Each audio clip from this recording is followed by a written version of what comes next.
শীতকাল চলে এসেছে, তাই পিঠাপুলির উৎসব শুরু করে দিলাম। তো এই পিঠাটার নাম কি কেউ বলতে পারেন? অনেকেই কিন্তু এই পিঠার অনেক নামেই ডাকে। আসসালামু আলাইকুম, কেমন আছেন সবাই? আশা করি ভালো আছেন। আলহামদুলিল্লাহ, আমিও ভালো আছি। এখানে কিছুটা চালের গুঁড়া নিয়ে নিলাম, আর এখানে দিয়ে দিলাম ঘরের নর্মাল পানি দিয়ে একটু লবণ দিয়ে ভালো করে মাখিয়ে নিচ্ছি। তো এমনভাবে পানি দিতে হবে যাতে হাতে মুঠ করলে দলা পাকিয়ে যায়। তো আমার পানি দেওয়া হয়ে গেছে, আর এখন দলা পাকিয়ে নিব। এখন আমি মুঠ করে দলা পাকিয়ে নিচ্ছি। তো দলাটা পাকানো হয়ে গেলে সবগুলো দলা আমি একটা বাটিতে রেখে দিচ্ছি। তো সত্যি বলতে এই পিঠা অনেক নাম আছে, যেমন কেউ বলে মুঠা পিঠা, কেউ বলে চাইনা পিঠা, কেউ বলে লাড্ডু পিঠা, অনেকে অনেক নামে এই পিঠাকে ডাকে। কিন্তু আমার দেশে এই পিঠা চাইনা পিঠাই বলে, তা আমি চাইনা পিঠাই বলছি। তবে আমাদের দেশে এইভাবে বানায় না, কোয়ালিটিটা একটু ভিন্ন, তা আমি একটু ভিন্নভাবে বানাচ্ছি, তবে নাম কিন্তু একটাই। তো যাই হোক, এখন আমি দলাগুলোকে একটু ভাপে দিয়ে দিচ্ছি। 10 মিনিটের মতো ভাপ দিব, তারপর আবার ভাপ থেকে তুলে নিব। নামের কিন্তু পার্থক্য নেই, কিন্তু স্বাদ এবং কোয়ালিটিটা একটু ভিন্ন। তো আমি কিভাবে পিঠাটা বানাচ্ছি সেটা যদি আপনারা একটু শিখে নেন তাহলে দেখবেন সব বয়সের মানুষই এই পিঠা খেতে পারবে। তবে আমরা যে চান্না পিঠাটা বানাতাম সেটা কিন্তু প্রচুর শক্ত হয়, কিন্তু এই পিঠাটা একদমই নরম তুলতুলে হবে, খেতেও মজা হবে। তো যাই হোক, এখন আমি ভাপ থেকে তুলে নিয়েছি, 10 মিনিট হয়ে গেছে। আর এখনই আমার মেন কাজটা শুরু। তা আমি এরকম গরম গরম থাকা অবস্থাতে পিঠাগুলোকে ভেঙে নিচ্ছি, ভেঙে একদমই কুচো কুচো করে ফেলবো। আর এটা গরম থাকা অবস্থাতেই করতে হবে, ঠান্ডা হলে আর করা যাবে না। আমি যেহেতু চট্টগ্রামে থাকি, তো চট্টগ্রামের মানুষও কিন্তু এই ধরনের পিঠাগুলো বানায়, তবে তারা লবণ দিয়ে বানায় আর মিঠাইয়ের মাঝে চুবিয়ে চুবিয়ে খায়। কিন্তু আমি সেই ঝামেলা থেকেও মুক্ত করে দিচ্ছি, কারণ এরকম কোনো ঝামেলাই করব না। আমি এমনভাবে পিঠাটা বানাবো যাতে কোনো রকম কিছুতে চুবিয়ে খাওয়া না লাগে, আর নিজের মন মতো করে খেতে পারেন, আর সবাই যেন পছন্দ করে, আর বয়স্করাও যাতে খেতে পারে। এখন দিয়ে দেবো কিছুটা স্বাদ মতো নারিকেল, তারপর দিয়ে দিলাম 2 চামচ চিনি দিয়ে এখন একদম গরম পানি, টকবক করে জাল করা গরম পানি দিয়ে আমি একটু একটু করে দিয়ে তারপর আমি ডোটা তৈরি করে নিচ্ছি।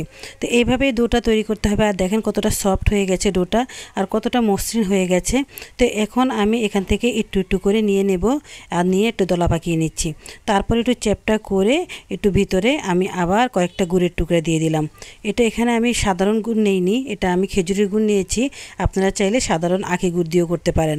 তো এখন আমি সুন্দর করে ভিতরে গুড় দিয়ে একটা দলা পাকিয়ে নিয়েছি, আর এটাকে এখন আমি লাড্ডুর মতো শেপ দিয়ে নেব।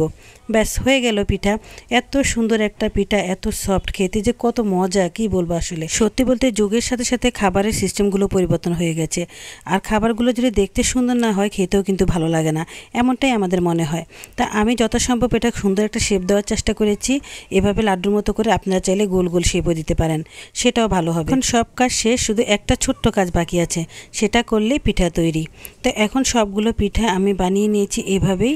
আর চুলায় আমি আগে থেকে গরম পানির স্টিমারটা বসিয়ে রেখেছি, আর এখন আমি এগুলোকে আবার ভাপ দিতে দিয়ে দেব। তো এভাবে সুন্দর করে ভাপ দিলে দেখবেন পিঠাটা একদম তৈরি। আর নিচে আমি একটু তেল ব্রাশ করে দিয়েছি যাতে একটা পিঠার সাথে একটা পিঠা লেগে না যায়। তো যাই হোক, এখন সবগুলো পিঠা দিয়ে তারপর আবার আমি 15 মিনিটের মতো ভাপ করে নেব। তো এই 15 মিনিট পরেই দেখবেন কত সুন্দর একটা তুলতুলে পিঠা হয়েছে। সত্যি বলতে আসলে পিঠা খেতে কিন্তু আমার অনেক ভালো লাগে, বানাতেও ভালো লাগে। আপনাদের সাথে কথা বলতে বলতে আমার পিঠা তৈরি হয়ে গেছে, আর এখন আমি ভাপ থেকে তুলে নেব। দেখেন কত সুন্দর হয়েছে, আর সাইজে একটু বড় হয়ে গেছে। তো যাই হোক, এই যে পিঠাগুলো তুলে নিলাম, আর কি সুন্দর হয়েছে দেখেন। একটা ভেঙে আপনাদের দেখাচ্ছি, আর কতটা নরম তুলতুলে হয়েছে দেখেন। আর এই যে দেখেন আসল খেলা এখানেই হচ্ছে সবচেয়ে বড় মজার একটা জিনিস। তা অনেক গরম তো, তাই আমি ভাঙতে পারছি না। এই দেখেন ভিতরে কি সুন্দর মিঠাইটা একদম গলে গেছে। আর এখন কি আর আলাদা করে মিঠাই নেওয়ার দরকার আছে? এখান থেকে দিয়ে খাওয়া যাবে। কি সুন্দর হয়েছে তাই না? খেতে তো ভীষণ মজা, আর একটু ঠান্ডা হলে বেশি ভালো লাগবে। অবশেষে হয়ে গেল আমার নতুন স্টাইলের চাইনা পিঠা। খেতে কিন্তু অনেক মজা, আপনাদের সাথে শেয়ারও করে ফেলেছি। এখন আপনারা বাসায় এটা ট্রাই করে দেখবেন কত মজা হয়। আর এখন একটা টুক করে লাইক আর একটা কমেন্ট করে দিন, আর ভালো লাগলে অবশ্যই শেয়ার করে দিবেন, কারণ পিঠাটা অনেক সুন্দর, খেতে অনেক মজা, অবশ্যই সবার ভালো লাগবে। আর বয়স্কদের তো বেশি ভালো লাগবে, কারণ নরম জিনিসই ভাবতে বেশি বয়স্ক মানুষ পছন্দ করে। তাই আজ এ পর্যন্তই। ভালো থাকবেন, সুস্থ থাকবেন, আল্লাহ হাফেজ।